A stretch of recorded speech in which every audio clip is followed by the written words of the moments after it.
of the most overlooked health issues is amongst men. On average, there are more than 30,000 call-outs to men attempting or considering suicide. These statistics are startling. 6 Australian men commit suicide every day. I mean, literally, the biggest killer of men under 50 is suicide. Our government has refused to or fails to recognise it. While we've invested in services for mental health in a general sense, we haven't really finessed those services to better engage young men. Rishi Sunak urged to appoint Minister for Men, whose role would champion issues such as reducing male suicide. Need a minister and give a voice to men, the men that are struggling in our society. Well, what's interesting about that is the hostility it sometimes faces whenever it comes up. A lot of ministers kind of bandy this about to sort of, I'm sorry, but make an enemy out of women. 76% of all suicides are male. The ages of 20 and 24, it is 5 times the rate of girls. It just doesn't feel like you've got any space for this idea that men might have unique challenges that face them. 80% of men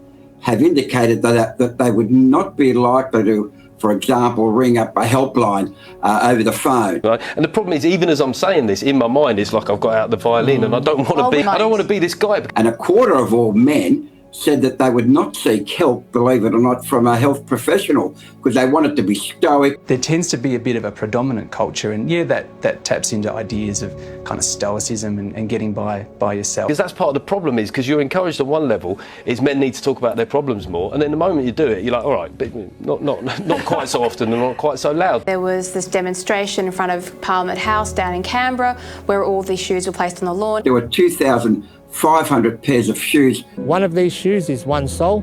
We look around and we look how many lives have been lost. Some of the shoes up there have got photos in them. Some of the kids are so young, you know, that's a brother, father, uncle, son, husband. But it's a real issue. It's a health issue, a mental disorder in men who are far too reluctant to come forward, far too reluctant to seek medical help, far too reluctant to tell a mate that they're not feeling well, and far too reluctant to actually take steps to make sure that they don't get to that dark spot where they're thinking about suicide. 2,455 men every year take their life.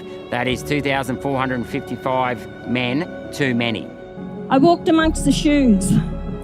It's an absolute crying shame this has happened. Men's groups cannot get funding, but women's groups can get funding very easily. If we are all about equality, why don't we have a minister for men? At the end of the day, men's suicide has been 70% of all suicides for 40 years in Australia. You know, people have been calling for this minister for men for 40 years.